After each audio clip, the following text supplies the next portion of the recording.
Good. Good day, everyone. Thank you so much for joining us on our presentation today on open enrollment.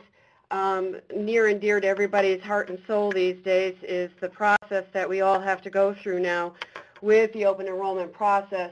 So the reason why we've put this presentation together is because of all of the consternation that employers are going through with open enrollment in America today. So you'll see our agenda. We've got 7 things. There are quite a number of slides. I'll try not to go too fast for you.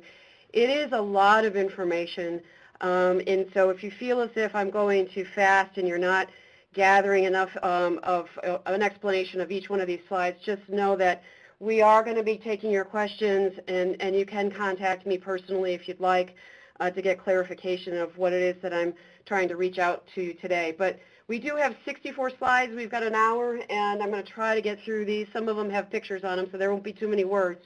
But we'll get through them as quickly, but also as clearly as we can possibly do that for you. So we're going to start with the first slides that go into where do we begin to talk about open enrollment, and why is open enrollment such a big deal in America, and why is it so important for us to get it right.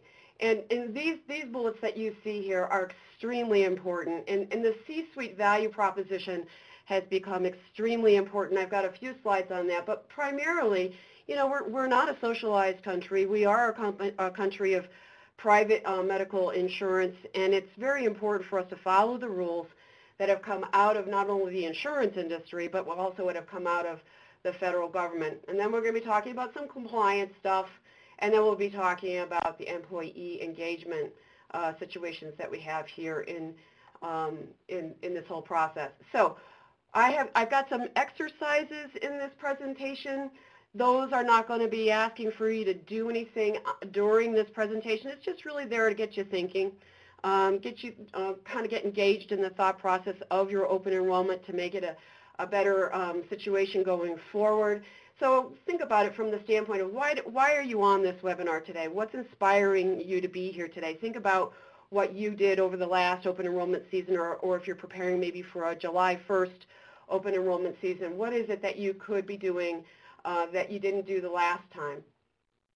And then all of these open enrollment exercises are really trying to keep you ahead of the game. So here's another question for you. Where do you see your employer in 2 years?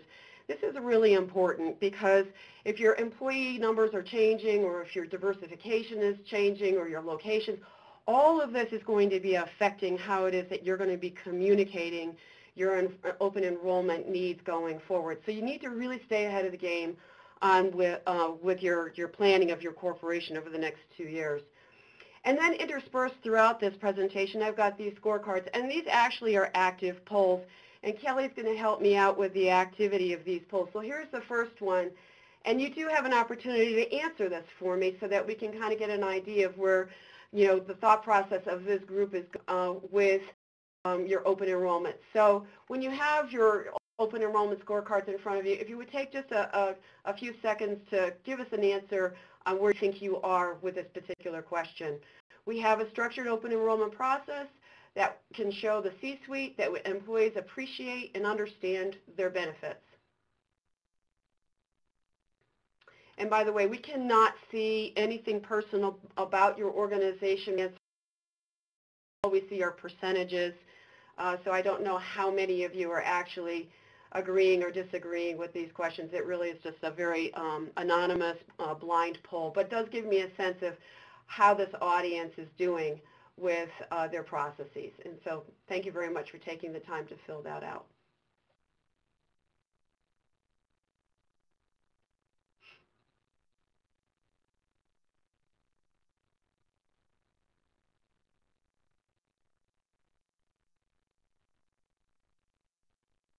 Go. The poll is now closed. Thank you very much for those who answered it for me.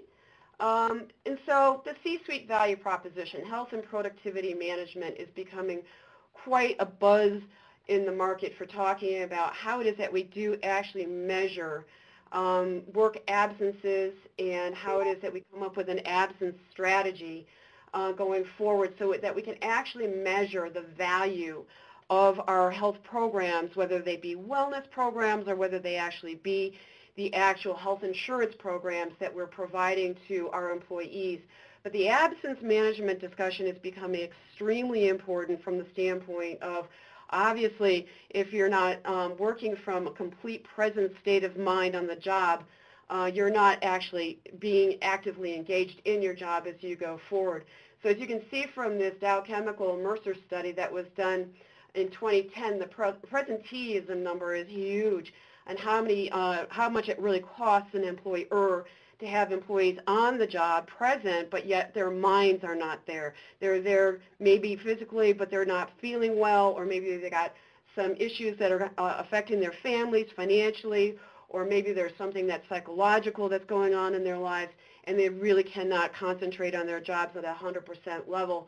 Likewise, the next biggest sliver that you see is the health plan. The health plan itself is costing corporations a lot of money, and as we know, as we gear up to year 2018 for our excise tax for the Cadillac tax, that number is going to be monitored closer and closer for hitting that threshold of $10,000, and I think it's $10,200 for the employee, the single employee rate. So we all have to pay attention to all of these different costs that are affecting employers, and I think it's becoming more and more incumbent on the community of HR as well as the community of the chief financial officers to be able to start being able to measure this stuff.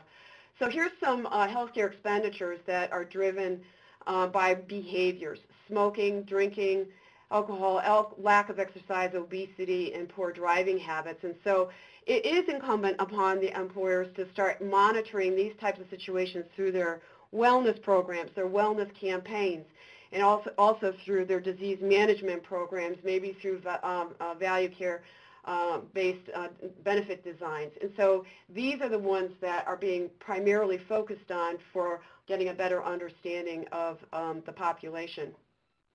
So staying ahead of your game, again, think about this one from an exercise standpoint.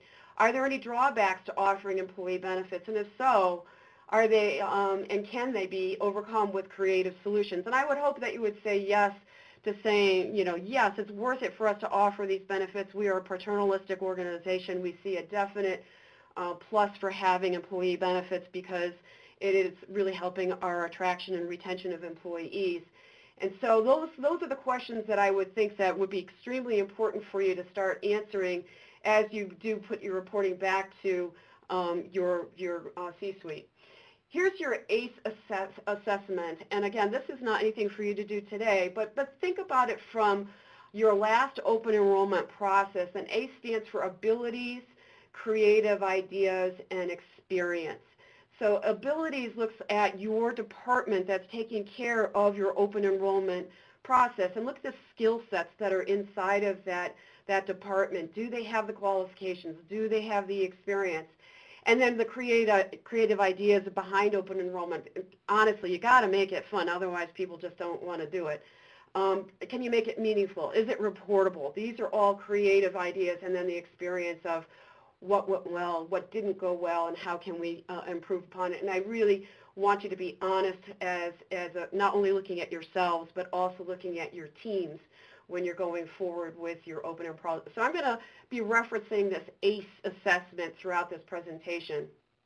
So also where to begin, why it's so important for us to have this open enrollment process correct. Well, when you look at the compliance police on all of this, you do have penalties for HIPAA. On the medical privacy side, you have human resources implications and medical delivery implications, but I'm not sure everybody really understands the GLIBA. This is the Graham-Leach-Bliley Act, Financial Privacy Act, that also goes along with this. And why is that so important? That's so important because we have decided that we have to start measuring our contributions to employee benefit plans based on people's W-2 wage box. And so when we start doing our affordability test on that W-2 wage box, we now get into financial privacy and how we communicate our contributions to each employee so that we don't violate anybody's privacy information on a financial standpoint.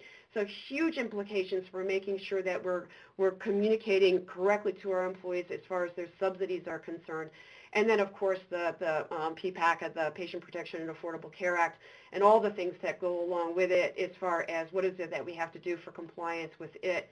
So here's your picture of all the regulations that were affecting the health plans prior to PPACA, and here you go with the PPACA chart. I'm sure a lot of you folks have seen this chart. It's an absolute nightmare for all of the different compliance aspects that go along with it that are not just insurance, but also have implications within the actual delivery of medical and getting into some of the public programs that we have going on.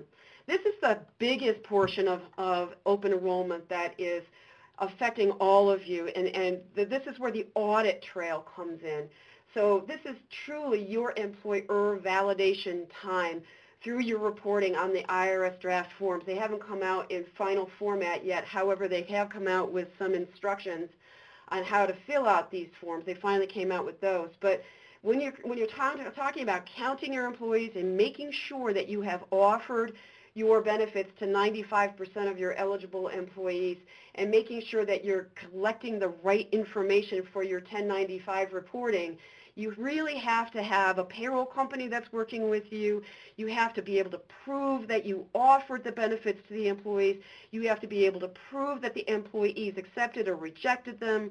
You have to be able to do it in a language that is indigenous to the population that you're talking to. You have to make sure that you've got all of the components so that when we actually go to the final reporting for the individual on their 1040 form, which is where the tax preparers are really getting very upset with this particular year, because this year the 1095 form was given some transitional relief for not having to be produced.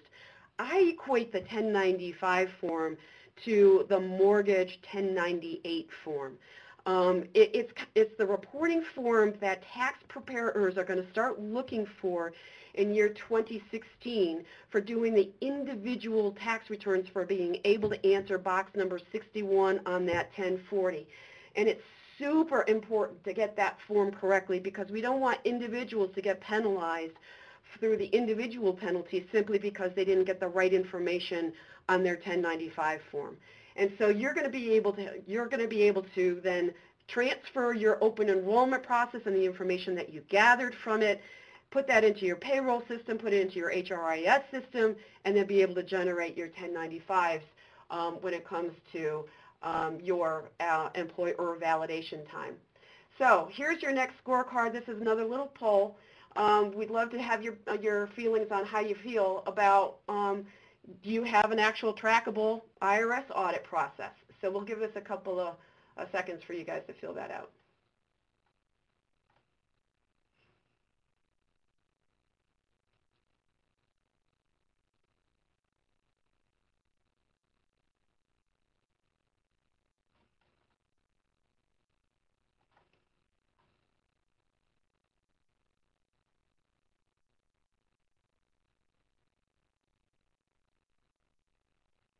Okay, so you know, the vast majority, the biggest percentage number that I'm seeing is an unknown, which I'm not surprised by at all, because there's so much confusion that goes along with this process of coming up with the reporting, and part of that confusion is going along with the fact that we're still dealing with draft forms and draft instruction, and quite frankly, the tax preparers are just as lost as you are. And so really the community that seems to have a better grasp on what we're doing with the 1095 reporting is your legal community, which is not necessarily the optimal community that should be advising us. Anyway, the poll is now closed, so we're going to move on to the next slide. So here we go with where to begin excellent employee engagement. Obviously, we want to have our employees engaged, and there is a difference between job satisfaction, engagement, and loyalty. And obviously, loyalty is probably the ultimate that we would love to have from our employees, where the outcome of the engaged and satisfied employees coming through that I'm completely loyal to my organization. But the emotional investment and commitment to the overall organization success is through that passion for the organization, where employees talk about their organization, they're proud of where they work, they love where they work, and they talk about it with the community. just because somebody is satisfied with their job doesn't necessarily mean that they're engaged. And here's kind of the stratus of the satisfied folks. Yeah, 81% of them through SHRM's questionnaire, they had 600 businesses that answered this, and they said, this is a satisfied employee. They show up for work on time. They do their assigned jobs. They attend necessary meetings, and they got a pay increase, but are they really engaged? And so when you look at the SHRM findings on compensation and pay, you're looking at employees saying, okay, yeah, 60% of the employees are reporting compensation and pay as being important, but only really 25% are satisfied with the benefits they have. So how do we get that number up? And here is another Gallup poll that came out in 2013, and it's talking about the engagement of the American worker. And, and it's both ways. The employer is frustrated with the employees who aren't engaged, and the employees are worried about their jobs because they don't know if an employer is going to be able to keep them on or let them go. They're always quite scared as to whether they're actually going to be there next year or next day. So the engagement actually goes both ways, and through the benefit process and the compensation process, you're actually sending the message to employees to not worry about their positions and to stay engaged. So why are employees loyal? This is kind of an interesting poll. The Harris poll of 2013 says that 35% are engaged and loyal because of their benefits, and another 35 say because of their compensation. But 43% certainly love the flexibility of their jobs. They like being able to have come and go. So they're all different things for why employees are loyal to their employers, and I think it's probably one of your most important things to figure out what it really motivates your employees to be loyal. So here we go with some realities that I've learned over the years. Yes, this is a lot of work. There's no doubt about it. All sorts of information that you have to gather and organize and keep it all together. Hopefully you're not like this lady with it all being in paper. But, it is a lot of gather work, and we do get awfully stressed out during this period of time because we have some, behaviors that go on with open enrollment that aren't always optimal. So here's another scorecard question for you, a little poll that'll take a couple of seconds. We have sufficient staff in our office to handle all employee benefits communications at all of our locations.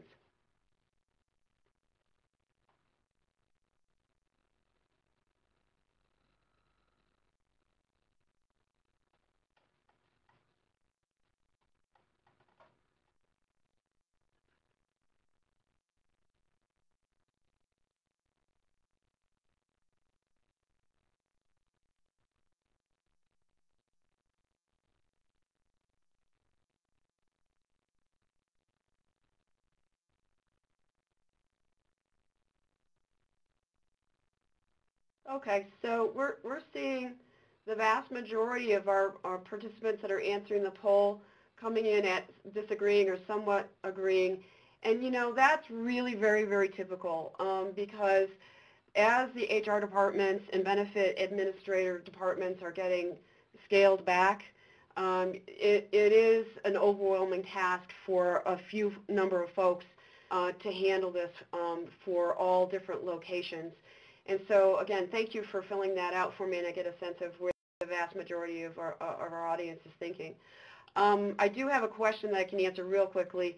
If I use acronyms that you don't understand, and this is one of the questions that I got, what exactly is the C-suite? The C-suite is your Chief Executive Officer. It's all the C's, the Chief Financial Officer, Chief Operating Officer.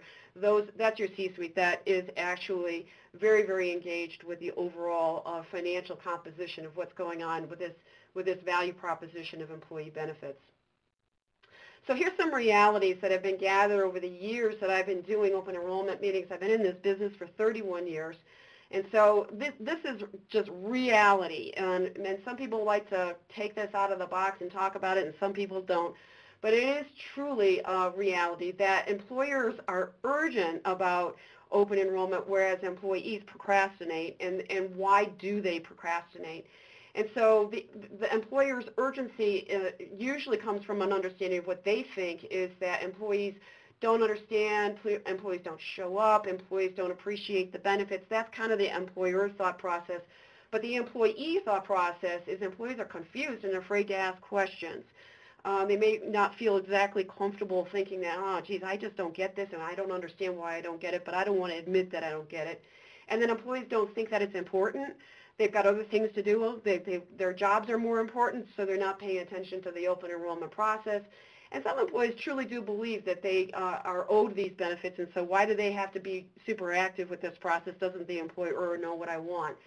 But this percentage of employees, this is coming through a MetLife annual and open enrollment benefit trend study that's saying percentage of employees not engaged in the annual open enrollment process on a group of over 500, 22% are saying they're not engaged in this open enrollment process, which is a pretty low percentage. Here's another little scorecard. We only got one more beyond this one, then you're done. This one says we have a structured open enrollment process that can show the employees understand and are satisfied with their employee benefit options.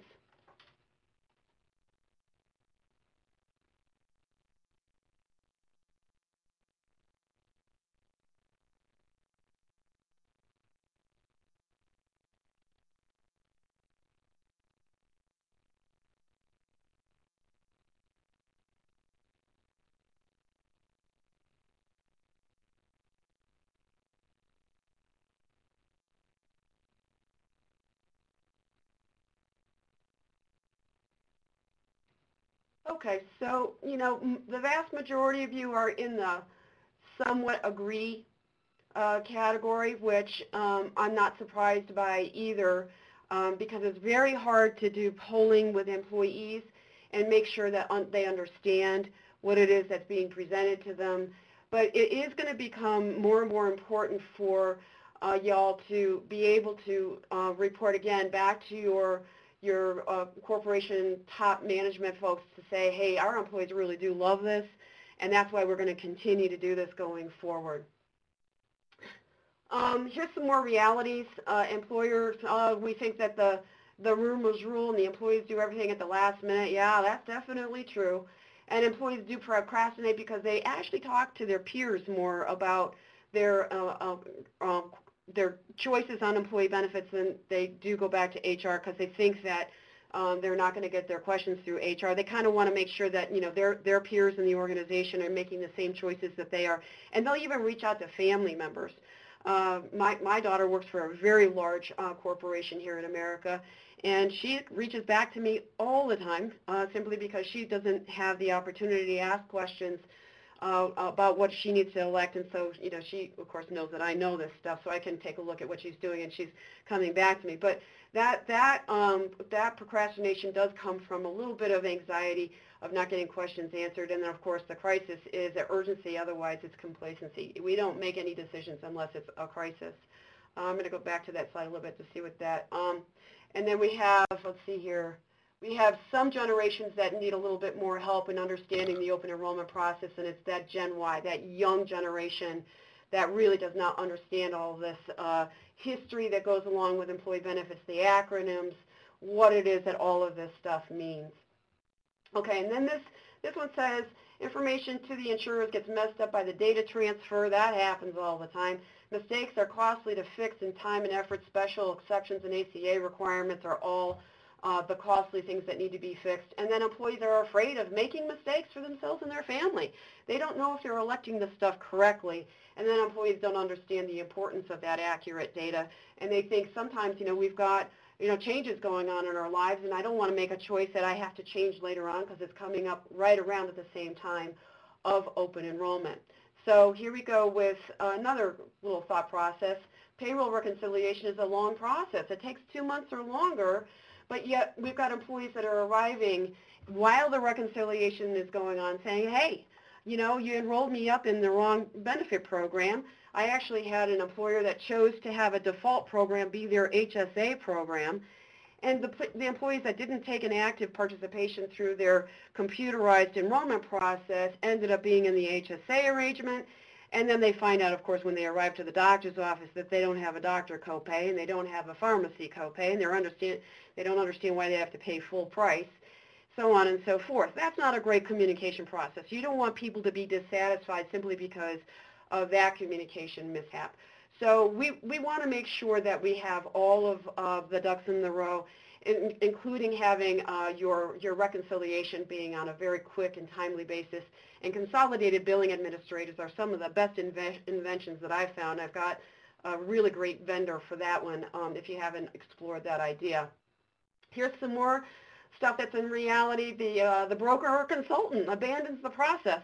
Sometimes they just feel that the carriers should take over and get that thing done for you, and sometimes the employees don't like talking to the insurance representatives because they don't necessarily trust them. They don't necessarily feel as if they get their questions answered.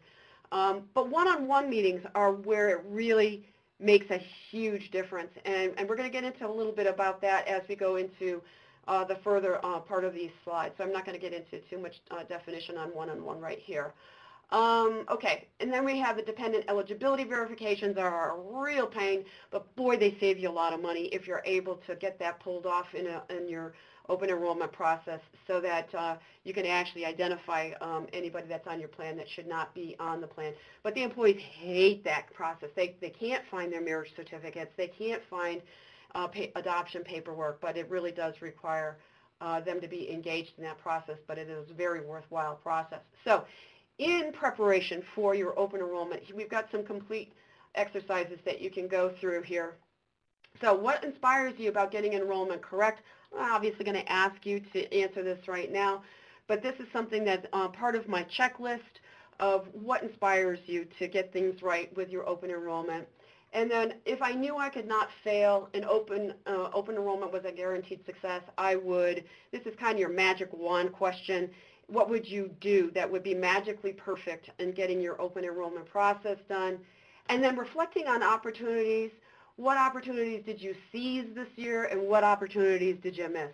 And here's some examples, not necessarily that they're yours, but these are the ones that I came up with. We seized that eligibility audit. We got that done right, and we know exactly that everybody is on our plan, enrolled correctly. We definitely discussed our price sharing perfectly so that we know we met our affordability testing. We definitely got our A.C.E. notices out on a timely basis so everybody knows exactly that they have their summary of benefits and coverage and all of that. And then what did we miss? Oh, you know, we could have communicated better. We could have let people know about the changes that we made better. We could definitely talk about our retirement discussions better. We could have talked about how our 401k participation or contributions were. We can definitely do a little bit better in our life insurance planning. So those are things that you should think about on what it is that you absolutely seized and what you didn't. And here's our last little scorecard that says, we train new hires on all employee benefits so that they know all of their options to make timely decisions.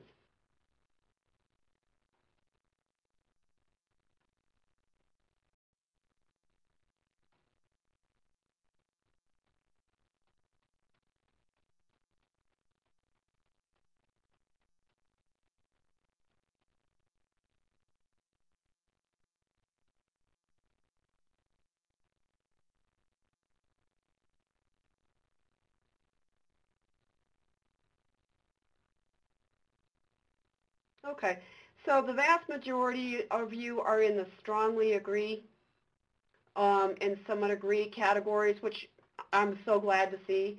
You know, the ongoing is probably the easier part of the onboarding of new hires so that you're doing your timely enrollment correctly. And so that's a good poll for me to see that you guys feel comfortable with that process. That's very good.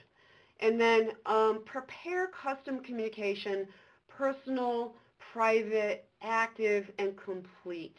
And so when you're looking at preparation and looking at how it is that you're actually going to communicate your open enrollment season, who's sending that custom communication? Is it coming from your CEO? Is it coming from your chief financial officer? Is it coming from the VP of HR? Is it coming from your benefits manager?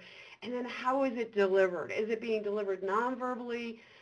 Through, you know, the two-way conversation where all the senses are being used and the emotional messaging is going on. But you really have to concentrate on personal, private, active, and complete communication when you're talking about open enrollment in America today. And then who is your receiver, of course, your employees of all classifications with diverse financial needs. You've got dependents that also need to hear this story. And then here are all your different kinds of education and delivery methods. And honestly, this one-on-one consultation is becoming more and more popular simply because of all the messages that we really do need to get across to employees, in particular if you are making some major changes within your employee delivery, or if it is that you're really trying to focus in on your retirement planning and making sure that people are actually participating and giving enough into that retirement plan to make it work for everybody, because it really does make a sense for, on a 401k basis in particular, to up those contributions. It benefits the highly compensated, it benefits the organization as a whole, it benefits the person that's actually participating in the program, and of course it benefits all of the investment firms that you're working with to make those nice, big, secure investment firms. So prepare your custom communication with the appreciative inquiry interview, and really what we're talking about here is really making your participant feel safe. We want to make sure that your people who are receiving this information and then giving information back, that they feel safe in this environment, that they're doing this, because we've got so much going on with information hacking. And the information hacking is becoming more and more prevalent even within the insurance industry. I don't know if you've been following into this Anthem hacking deal that's been going on. But we need to be extremely careful with how it is that we communicate the most private information that we've got in our country. So now I'm going to get into some open enrollment consultants and who and where research that you can do to make your open enrollment process. So it's not just you. It's not just your department of 3 or department of 1 or department of 12. You can get a lot more going here if you do hire open enrollment consultants to get your job done. So you need to understand yourselves first before you start going out and researching open enrollment consultants. So understand your culture, understand the changes that you've got going on in your horizon. Are you positioned for growth, and what is the personality of your C-suite? And then understand your employees, what kind of multi-generational workforce you have, what kind of job descriptions you have, and then employee engagement factors, including financial fitness, work-life balance, career paths, managers, and appreciation. Those are all the employee engagement factors that you need to be thinking about, and those actually are quite silent killers of engagement if you don't have financial fitness or if you don't have appreciation of your employees going on within your organization. And then understand the consultant market. Do they really have a good understanding of what it is that they're doing? Study the competition. Go with your instinct. Don't go with fear and anxiety sales pressures, because there's a lot of that going on right now in the market. And does the consultant really have the proven strategy for putting this together for you? So remember the ways of change when applying your research. All of these have ramifications. And we talked about some of them already in this presentation with your ACA reporting and your Department of Labor audits and your ERISA audits and all of the things that you see on here. All of these have ramifications when you're talking about your open enrollment seasons, and you need to understand what those ramifications are so that you choose the right consultant and making sure they understand what they are too. And do you know these open enrollment ramifications when you're talking about the different types of insurances?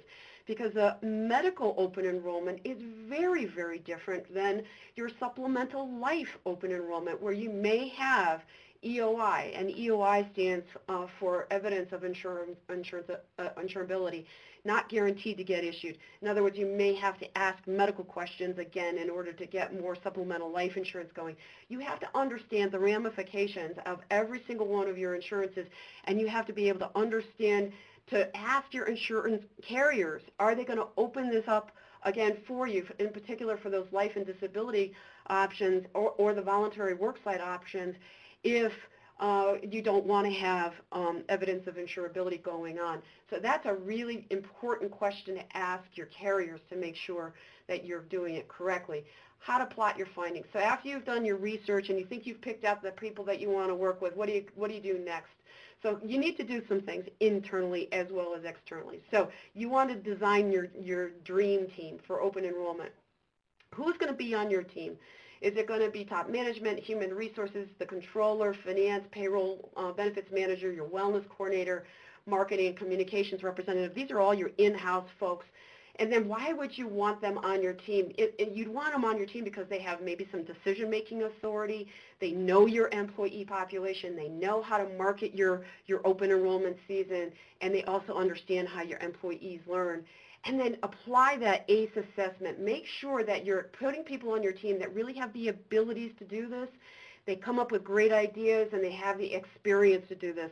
One of the most frustrating things that I get into with employers is they pick out a benefits committee, and benefits committees are great because they do represent the employees and what the employees need, but sometimes the benefit committee does not have the experience really in the insurance industry to understand what it is that they're discussing, and they don't really understand the ramifications of what it is that they are requiring the benefits manager or the HR manager to do during the open enrollment process. It may not just be financially feasible whatsoever. So make sure you've gone through the ACE assessment when you're picking your dream team.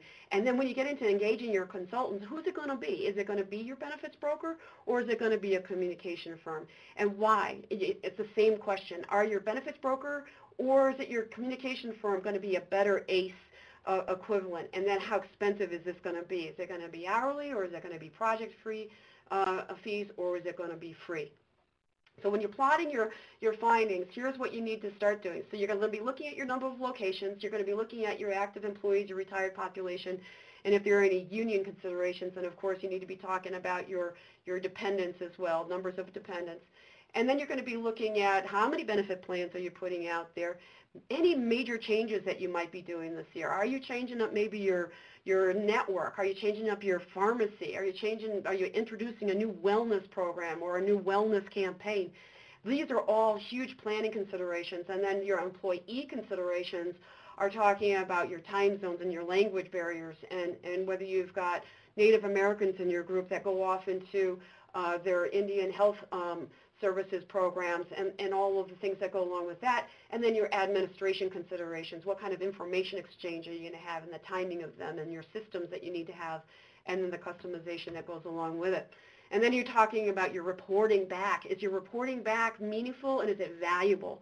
Can we actually put a number to it? Is it in metrics, or is it all, just anecdotal information? You want it to be valuable. You want it to be tied to some real numbers. And then your payroll, you got to make sure payroll is very much involved in this. You got to know your timing, your reconciliation, your payroll slots, and your consolidated billing options. And then web applications. Do you want to put this up on the web for communication, pre-enrollment, during enrollment, and post? And then communication considerations. Do you want a custom messaging process? That may include some videos. You may want to do, your CEO video messaging to your employees to make sure your employees understand how important this process is, and what method are you going to use in your communication process. We want to make sure that it's clear and has no risk attached to it. We're addressing the generational issues, the wages, and the planned gaps when we're putting our communications together.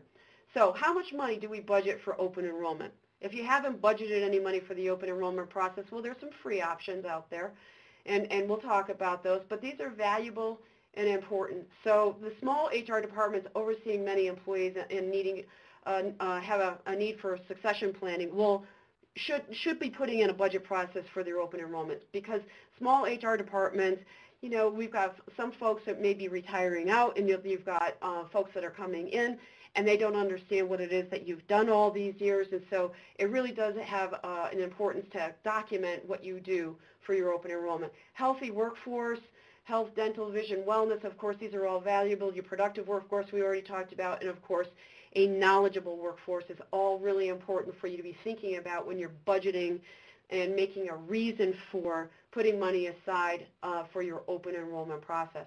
So here's another reason for putting some money aside for open enrollment. These are all really expensive violations. Obviously, we don't have much going on with any kind of court cases that are tied to PPACA yet, but we all know what's written into that particular law that has the penalties attached to it. Now, I'm not just talking about the employer A and B penalties, which is the $2,000, $3,000. I'm talking about timely penalties, not providing your reports on time, not communicating to your employees on time. These violations are enormous. They're actually bigger than the A and B penalties that the employers may have to pay if they don't offer the right kind of Affordable Care Act plans.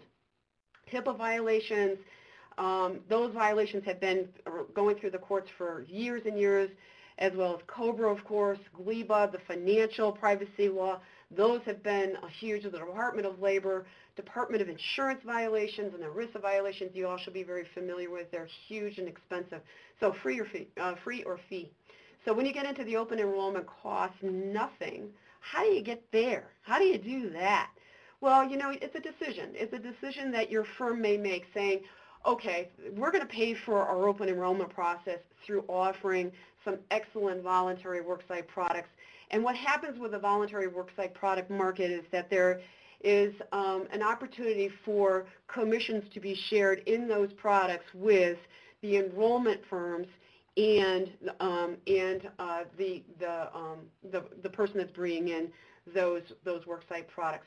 So that allows then the enrollment firm to get paid for talking to all of your employees on a one-on-one basis. They'll do it for that for free if you are open to the idea of bringing in some voluntary worksite products. If you don't want to do that, it is a fee-based open enrollment process, and when you're looking at smaller firms, you're going to be talking about $500 per hour to bring in a communications consultant to help you organize your open enrollment. If you're going to be looking at larger firms, when you're talking about probably firms that are going to be in the realm of about 500 plus employees, then you're going to be looking at closer to $2,800 to $3,500 per week per counselor, plus the admin charges and travel and margin for those open enrollment consultants. And when you're talking about project-based open enrollment communications, you're really going to be looking at print communication. You're going to be looking at those organizations that come up with any kind of brochures, any kind of posters, tent cards, payroll stuffers, maybe helping you organize what your website's going to look like. Those are going to be project-based communication firms, and they're going to be basing their fee base on how many projects you actually do.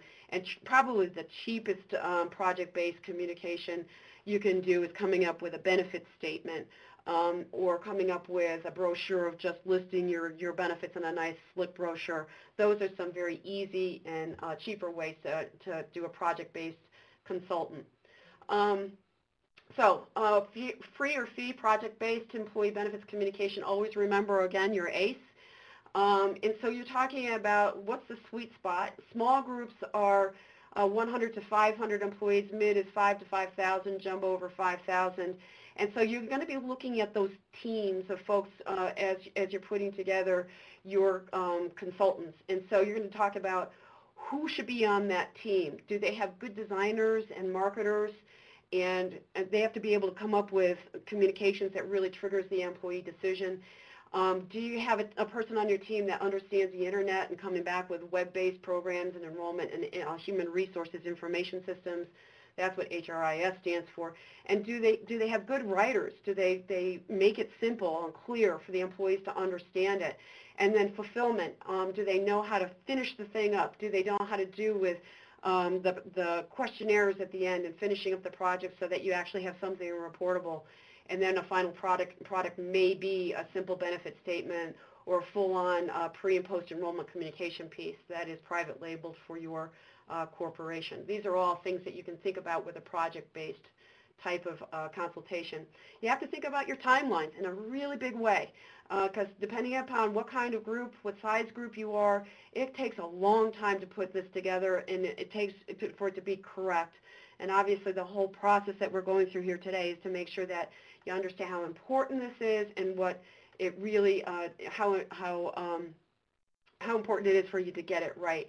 So obviously all of these things are super important for you to get right on the information gathering side, because when you're looking at how you're going to plan this over these number of months, you have to make sure that you have all of these bullet-pointed information gathering things together for whoever is going to be working with you. This is what they're going to be asking for, and that they're going to need your confirmation to make sure that it all comes together cleanly and smoothly.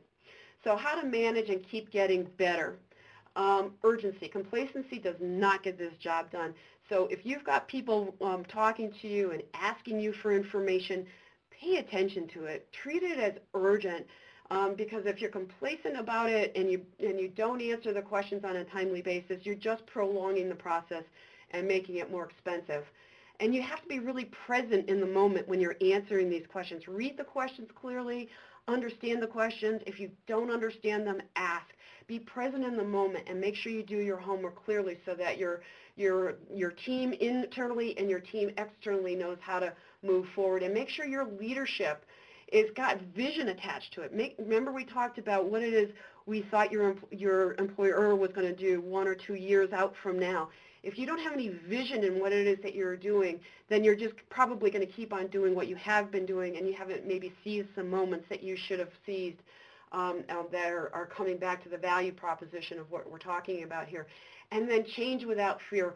We really encourage you to make good changes when there is knowledge. And you can't make good changes if you don't know some things. And so you have to be able to ask the right questions to get to the right answers.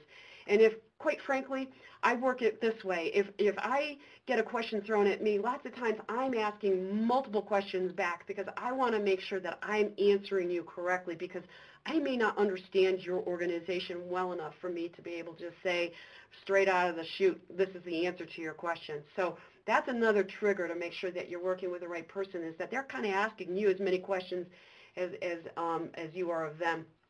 And then, of course, stay focused, and that prize is making sure that you have excellent open enrollment results.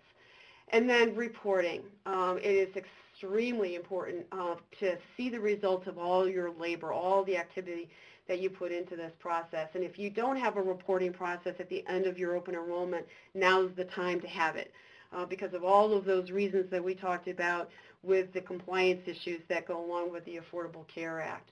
So make sure your project is reportable. And then how to manage and keep getting better. Obviously, you want to engage the right team internally and externally. You want to create the personal living and breathing message 1 year. Don't think about this as being a one and done thing. You want to do this every single year so that there's consistency, so that your employees know to expect it, and they might actually look forward to it coming to them year over year, because they then value that proposition of understanding what it is that you're doing and making sure that they are getting all of their questions answered. And then ongoing training. Obviously, you guys value this discussion because you're here and you're staying with me on this call. These webinars are very important.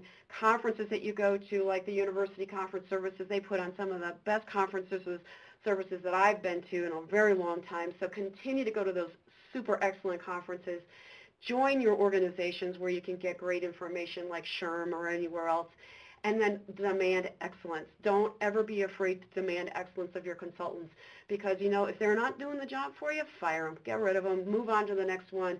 Make sure they can do your reports for you on every level that you need to have your reports, and then design your customer or your customer service needs checklist. Don't go in there without your customer service needs checklist, because otherwise the consultant will come in with their checklist and say, okay, this is what's important to me, and you'll end up adopting what they want, and it may not necessarily meet what your organization actually needs and deserves.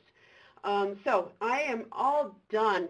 Slide number 64, we did it in less than an hour's time. Thank you so much for staying with me here. We got a few minutes here for some questions that come through, but I have designed an open enrollment checklist. If you would like to get that free checklist from me, please send me your name, your title, your firm's name, number of employees, all that information that you see there on the bulleted. And my email address is annsperling@vanguardresources.co, not .com.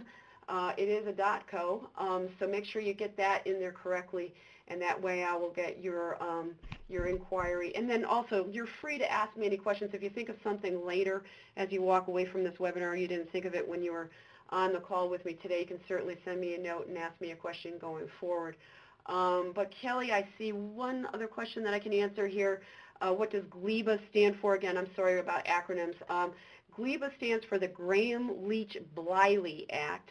And that act actually precedes PPACA, which is the Patient Protection and Affordable Care Act. GLEBA was the Financial Privacy Act that all of the banks and insurance companies, third-party administrators had to come into compliance with back, I want to say, 7, 8 years ago, when you received all those privacy notices from the banking and financial industry. And how GLIBA now dovetails into your healthcare world is because under the Affordable Care Act, we are now measuring the affordability test against people's private W-2 wages.